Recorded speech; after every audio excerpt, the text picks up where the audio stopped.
ఐబొమ్మ రవిని ఒక hero create చేయటం అనేది తప్పు. అతను చేసింది దొంగతనం. ఓకేనా? అదొక subject.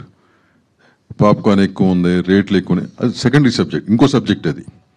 You cannot link both.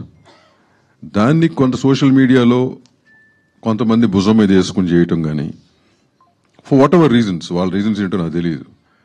But piracy దొంగతనం లాంటిదే. లాంటిదేంటి? దొంగతనమే. దాని మూల చాలా మంది జీవితాలు నాశనం అవుతాయి. ఇప్పుడు ఇదే సినిమా ఉంది, దీంట్లో అట్లీస్ట్ ఒక 100 మంది పనిచేసి ఉంటారు. ఇంటూ 200 మంది. వీళ్ళు ఫస్ట్ డే ఈవినింగ్ కల్లా పైరసీ పెడితే వచ్చే జనం కూడా థియేటర్ రావట్లేదు కదా. అది మీకు తెలుసు, చూస్తున్నారు కదా. ఓకేనా? సో దాని మూలంగా ఏమవుతుంది? ఇంకోటి, people feel it's right to watch. Maybe today they are able to watch, tomorrow the rules. ఇప్పుడు లా అని మారుతుంది. దొంగతనం చేయటం ఎంత తప్పో, దొంగ సామాను కొనటం కూడా తప్పే కదా. మన దగ్గర లా ఉంది కదా. So slowly things are changing.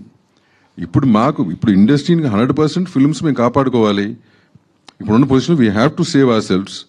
Piracy department అనేది 20 ఏళ్ళ నుంచి చేస్తున్నాం. ఐబొమ్మ రవి అనేది ఒక ఆపరేషన్లో దొరికాడు.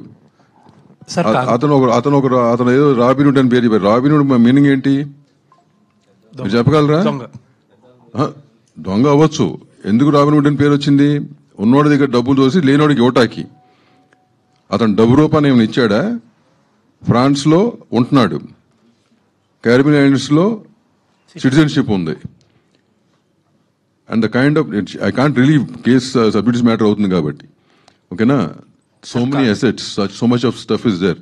సో ఇక్కడ ఏంటంటే కొంతమంది కావాలని చేశారా, దీన్ని కావాలని ట్రయింగ్ టు డూ ఇట్ అని నాకు తెలియదు. Maybe other pirates are trying to fund it and getting it done. I have no clue. నిజంగా తెలియదు. But what's happening is not right.